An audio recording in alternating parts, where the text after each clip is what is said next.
Bonjour Wilfried, bonjour à tous et bienvenue en direct sur l'antenne de Tendance Ouest pendant une heure pour évoquer effectivement les rendez-vous soniques. Le festival se poursuit avec encore un très bon moment hier soir sur la scène de la salle Beaufils. Thomas Dutronc était au rendez-vous. Thomas Dutronc qui nous a offert un concert de 2 heures pendant lequel évidemment il a revisité tous ses plus grands succès, mais également offert au public des morceaux de Django Reinhardt, à qui il voue un culte suprême, un culte véritable, Thomas Dutronc. Il était donc hier soir pour le plaisir du public saint-lois sur la scène du festival Les Rendez-vous Soniques. Alors aujourd'hui, on va évoquer beaucoup de choses.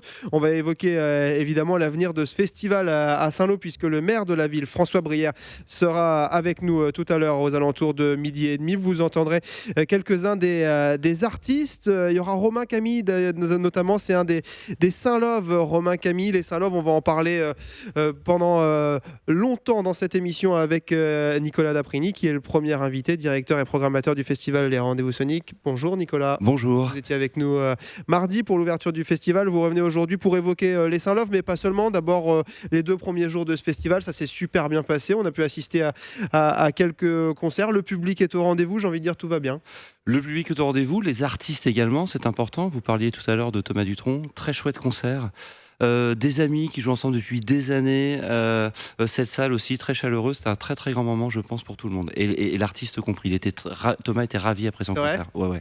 Bon, bah, c'est une bonne nouvelle, ça. Un artiste conquis, c'est d'autres artistes qui potentiellement peuvent venir dans des discussions, dans des... C'est ce qui fait aussi l'image d'un festival, le fait que les artistes soient bien accueillis par le public, évidemment, c'est quelque chose de très important et ça rend le festival, on l'espère, encore plus attractif pour le public et les artistes. Ce soir, l'un des grands moments attendus du festival, évidemment, le concert de Zazie. Alors évidemment, c'est Zazie, tout le monde l'attend, le concert est archi complet, ça fait plus d'1 mois que nous sommes complets.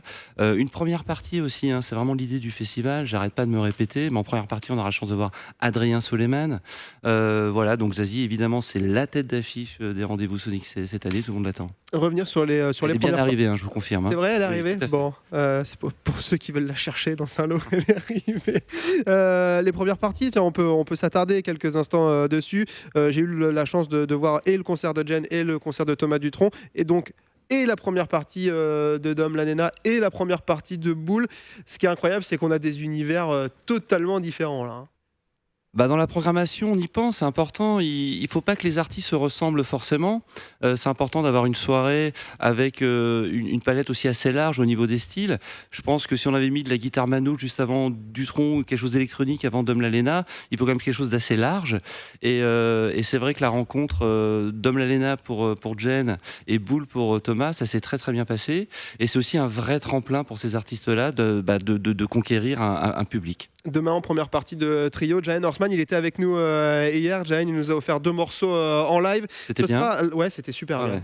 C'était vraiment super bien. Ce sera la première partie de trio que nous avons eu la chance d'avoir au téléphone. Alors, on n'a pas eu tout le groupe, on a eu Manu. D'accord. Il était au micro de Charles.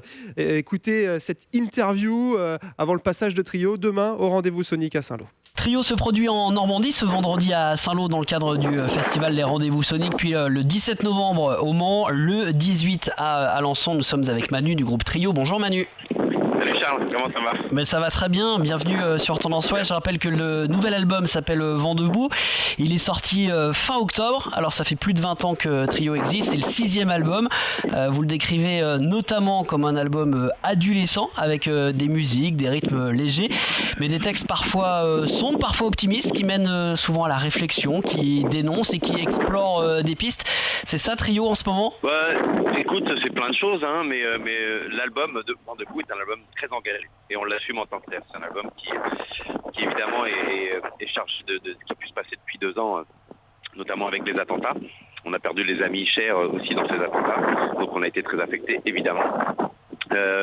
Également par le quinquennat de la gauche, et ce qu'on pense, c'est pas parce que les gens qui sont censés représenter aujourd'hui les valeurs de gauche le font pas que ces valeurs ont pour autant disparu. Et nous on reprend le drapeau et on incite les gens à reprendre la parole du citoyen. Voilà, Ouais. c'est un album très citoyen, très engagé. Justement, tu parlais de drapeaux sur ce nouvel album Vent debout. On vous voit devant des drapeaux multicolores. Quelle est la signification ? C'est jamais un hasard, une pochette d'album de Trio. Eh ben oui, un drapeau, c'est forcément une revendication d'un message. Là, en l'occurrence, nous revendiquons, nous voyons et nous espérons pour l'avenir une France. Parler de la France, on peut parler du monde, mais parlons de la France, d'un pays ouvert. Malgré ce qui a pu se passer, il ne faut pas céder à la peur. Parce que céder à la peur et le vote va bientôt arriver, et voter en fonction de cette peur, c'est nous déshumaniser, c'est nous replier les uns sur les autres et perdre la conscience qu'on n'est rien sans les autres. Que la France, elle est de toutes les tendances, de toutes les couleurs, et c'est ça qui fait la force de la France. L'ouverture sur le monde, pourtant, elle se réduit de plus en plus en Europe, en Asie, aux États-Unis, avec par exemple l'élection de Donald Trump.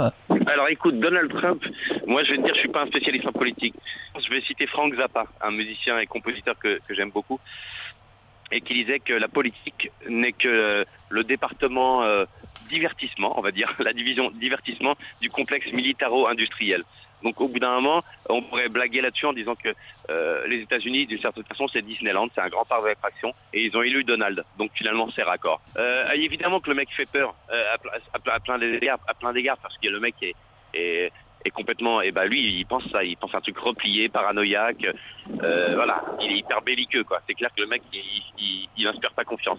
Mais est-ce que Hillary Clinton était mieux ? J'en sais rien. Franchement, je suis pas, c'est pas mon métier je suis pas spécialiste en politique. Nous, on a des amis spécialistes en politique, on en a certains, et on discute avec eux. Et ce qu'ils disent, et on est hyper d'accord avec ça, c'est que il faut redonner la parole aux citoyens. Moi, je viens de voir un film là, tu vois, je vais faire je prends un virage. Je viens de voir un film qui s'appelle Demain, réalisé par Mélanie Laurent et comment il s'appelle, Cyril Dion. Tout à fait. Voilà, il y a un film plein d'espoir qui décrit, parce que nous on parle beaucoup d'écologie, tu vois, donc pour nous l'avenir le vrai enjeu de l'humanité, il est là. Et c'est là qu'à mon avis les peuples s'uniront pour un avenir meilleur. Donc il faut remettre le citoyen au cœur du débat, au cœur de la société. Et puis oui, ça part de là. Si tu veux améliorer ta vie, tu tapes à la porte de ton voisin, tu vois comment tu peux l'aider et comment il peut t'aider en retour. Je pense qu'il y a une histoire d'humanité, d'humanisme là-dedans. Voilà, ça résout peut-être pas tous les problèmes politiques, mais là, faut bien rappeler que le mot politique, à la base, ça veut dire vie de la cité. Toi et moi, comme n'importe qui, on est des citoyens. Et la politique, ça part de nous, ça part de ce qu'on veut et de ce qu'on est prêt à faire pour améliorer nos conditions de vie. Vous croisez lors de vos tournées entre 400 et 500 000 personnes. Vous leur transmettez également beaucoup de messages ? Bah oui, alors les messages ils sont nombreux, hein, comme on l'a dit, il y a évidemment un des défis majeurs de l'humanité qui est l'écologie. On en parle encore avec par exemple la chanson sur Paul Watson de Sea Shepherd, tu connais sûrement Bien Paul sûr. Watson. Voilà, donc il y a un homme très engagé qui est pour nous une sorte de héros des temps modernes et qui ose s'interposer entre les baleiniers japonais et évidemment les baleines au péril de sa vie avec toutes ses équipes. Il y a beaucoup de gens qui le suivent, qui sont prêts à le défendre. Voilà, nous on fait partie de ces gens-là. On lui fait une mise en lumière avec cette chanson. C'est un hommage à ce mec-là. Il y a une chanson qui s'appelle Sauvage aussi, qui joue sur le mot sauvage. À quel point on se comporte de façon cruelle et sauvage envers le monde sauvage. Voilà, donc c'est une chanson vraiment qui est plutôt sur un constat amer et dur. Mais qu'est-ce qu'il y a d'autre ? Je parlais de Finkielkraut tout à l'heure. Voilà, de ces intellectuels comme Zemmour ou Finkielkraut qui ont une vision dépressive, repliée, paranoïaque de la France. Et nous on leur dit mais non, quoi. Quand on réfléchit à Finkielkraut, quoi, le mec il est rentré à l'Académie française quand même. C'est un amoureux de la langue française, tu vois. Et on pourrait s'entendre avec lui, vu que nous aussi on aime la langue française. Tout à fait. Français. On défend cette culture française. Mais nous on voit pas du tout les choses de la même façon. Nous on voit une France ouverte, expressive, de toutes les couleurs. Voilà, je le redis, hein, je te l'ai dit tout à l'heure, mais je le redis parce que ça compte énormément pour nous, et en même temps cette chanson est une sorte de revendication, mais amoureuse de la France. La tournée, elle est débutée il y a 4 mois. Comment elle se déroule ? Quelle est l'ambiance ? Quelle est la mise en scène ? Alors je vais pas tout te révéler, faut que tu viennes voir sur scène. Tu as raison. Et puis pas gâcher la surprise aux gens. Mais voilà, avec le symbole de cette pochette, avec des drapeaux, avec des couleurs, avec différents espaces, différents focus. Voilà, je peux pas en dire plus. Voilà, en tout cas, on est à 4. C'est un retour à 4 sur scène. Il n'y a pas de musicien additionnel. Et il y a beaucoup de choses différentes. Il y a de chansons de tous les albums. Voilà, donc c'est très, très varié. Et très dans la revendication, dans le partage. Il y a aussi de l'improvisation, toujours. Il y a le côté toujours un peu transgressif chez nous. On s'amuse. On peut fustiger des personnages de l'actualité, que ce soit de la politique ou de la musique. Ou nous-mêmes, on peut se chambrer aussi. Il y a toujours d'humour, beaucoup d'humour. Beaucoup de joie de vivre. Des dates sont annoncées jusqu'à fin mars. Manu, est-ce que la tournée se poursuit ensuite ? Est-ce que Trio sera sur les festivals français l'été prochain ? Oui, certainement. Ah oui, ça c'est sûr. Oui, on a très envie. On a fait pas mal de festivals cet été, mais pas tant que ça. On a fait quoi, une vingtaine à peu près. Il y a encore plein d'autres festivals. Surtout que c'était des festivals plus ou moins, tu vois, moyens ou plus discrets. Et puis, à mon avis, il va y avoir pas mal de gros, quoi. Je pense les Franco, tous ces trucs-là. Enfin, je sais pas encore, mais notre tourneur y travaille en ce moment. Bon, et bah parfait.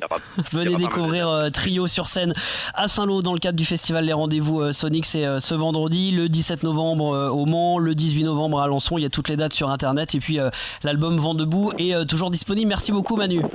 Voilà, je voulais juste finir en te disant que, parce que j'ai pas totalement répondu à la question sur le drapeau, mais la revendication, c'est aussi la résistance. Être vent debout, ça signifie, malgré le vent contraire qui nous empêche d'avancer, on est là en vent debout et on résiste. Et le message est passé aujourd'hui sur Tendance Ouest. Merci, bonne tournée. Merci, à très bientôt. Bye bye. Comme quoi, ça sert aussi à ça, la musique, à faire passer des messages. Manu et Trio qui seront en concert demain soir au Rendez-vous Sonic à Saint-Lô. Ce sera... j'ai plus l'heure, Nicolas. Je suis en train de chercher 20h30. l'heure. Ce sera à 20h30, classique, normal. Le concert est complet. Le concert est complet, donc tant pis pour vous si vous n'avez pas vos places. Qu'est-ce que vous voulez que je vous dise? Avec en première partie Giant Horseman qui était hier ici même dans ses studios en live. Romain Camille lui succédera aujourd'hui. Bonjour Romain. Bonjour. Un des Saint-Lois du festival. Je me permets de te tutoyer parce qu'on a presque le même âge. Tu joues à domicile. Je joue à domicile, tout à fait. C'est quelque chose de sympa de jouer finalement dans ce qui est votre festival, à vous les groupes de musique, les chanteurs saint-lois. C'est vrai qu'on a quand même la chance d'avoir un soutien du Normandie et de plein d'organismes qui sont là pour nous, notamment les Rendez-vous Sonic. J'avais déjà pu jouer plusieurs fois à Arplume, donc dans la salle où on fait les concerts Saint-Love. Donc je reconnais quand même que heureusement qu'ils sont là quand même pour nous, quoi. C'est la marque de fabrique du Normandie, la marque de fabrique des Rendez-vous Sonic, c'est de faire jouer les Saint-Lois, Nicolas. On revendique pas un festival avec une programmation uniquement de professionnels. C'est aussi une scène amateur. Romain la représente très bien. Et Saint-Lô, c'est important pour Saint-Lô parce qu'il s'est toujours passé quelque chose. Donc il y a Florian à côté de moi, vous allez le présenter tout à l'heure. Mais à Saint-Lô, il y a toujours eu des groupes, il s'est toujours passé des choses. Et cette Saint-Lô, c'est un petit tremplin pour montrer tout ce qui se passe au grand public aussi, en dehors de Saint-Lô, avec des artistes qui commencent ou des artistes qui ont un peu plus d'expérience. Mais l'idée, c'est de leur proposer un beau spot, comme on dit, pour qu'ils puissent vraiment présenter leur projet au mieux. C'est notre rôle en tout cas. Il n'y a pas que les artistes professionnels, il n'y a pas que les grandes têtes d'affiche, les Rendez-vous Sonic, c'est aussi le rendez-vous pour les artistes amateurs avec un grand A. Et vous l'avez dit, Florian de Tropical Manshaft nous a rejoint. Bonjour Florian. Bonjour. On va se retrouver dans quelques instants pour discuter d'abord rien que du nom du groupe, parce que je veux comprendre tout ça. Et puis juste après la pause, Romain Camille sera en live, donc on va le laisser s'installer pendant la pub. Romain Camille sera en live dans les studios de Tendance Ouest. Romain Camille qui est l'un des Saint-Love de cette année. On va évoquer tout ça juste après la pause. Restez avec nous, émission spéciale Rendez-vous Sonic jusqu'à 13h sur cette antenne.